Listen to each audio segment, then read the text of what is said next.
Today we're going to talk about a 1913 Model T Ford. This is a very unique Model T Ford, even though they built millions of them back then over the years. Was converted to a race car. This has the original stock engine on a Model T was 177 cubic inches, 22 horsepower. And this particular one has what's called the Racine conversion. Actually doubles the performance of the engine. I can't find any statistics to document what it will actually do in torque and horsepower, but the Racine conversion, that company boasted that it was would double the performance of the car. The Model T was the first production on an assembly line car in America. Henry Ford was the one who developed the production line. And this car would have come down that line, obviously, then it was highly modified and redesigned into a race car. We're going to now move into the engine compartment, and I'll show you a little bit about the Racine conversion. Now we have the hood raised on the Racine Racer, and so a lot of you wouldn't know what Racine stands for. In 1911, there was a race car driver named Joe Jagersberger, I can hardly say it. And in 1911, he was involved in an accident and actually required the amputation of one of his legs, which ended his racing career. So he went back to Racine, Wisconsin, where he lived, and he went back to work for J.I. Case, who was based in Racine in the engineering department, which was where he worked prior to his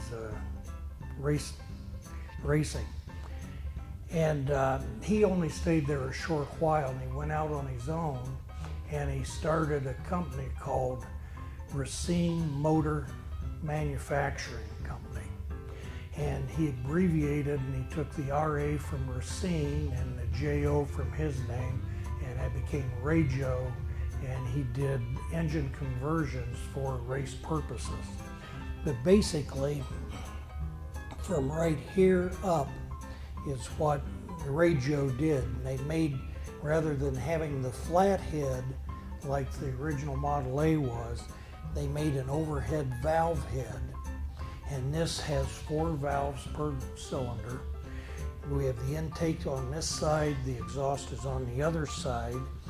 And because of the Model Ts did not have an oil pump or an oiling system, they relied strictly on splash.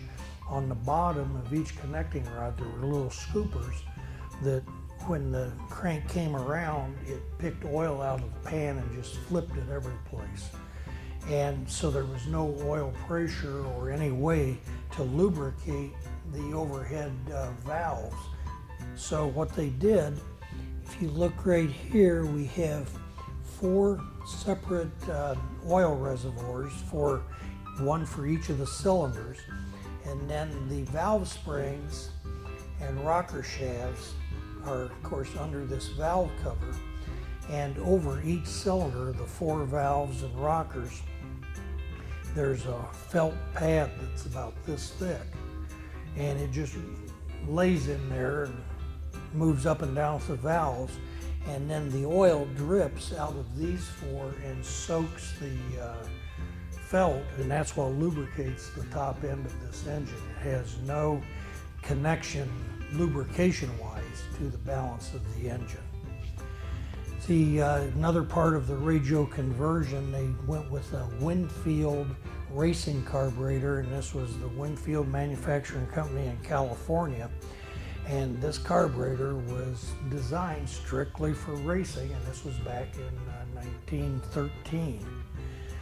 And it has 3 adjustments on it compared to most just have a high speed and an idle. This has high speed, idle, and a mid-range, and it is has to be tuned as 3 separate carburetors to make it work.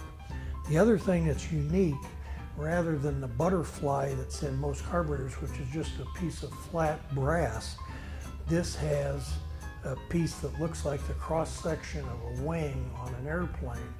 which creates an airfoil, and as the air comes in, it goes over the top of the airfoil and creates a pressure drop on one side and high pressure on the other side, and then your high speed and mid speed jets are there, so they get two different airflows. Probably doesn't make sense to most of it, but it really is a unique design for something in 1913. And then of course the original Model Ts did have a small distributor on the front of the engine, and it was just a series of contacts, rotary contacts on the end of the camshaft. And when they did the Racine conversion, they also did more of a traditional distributor type ignition.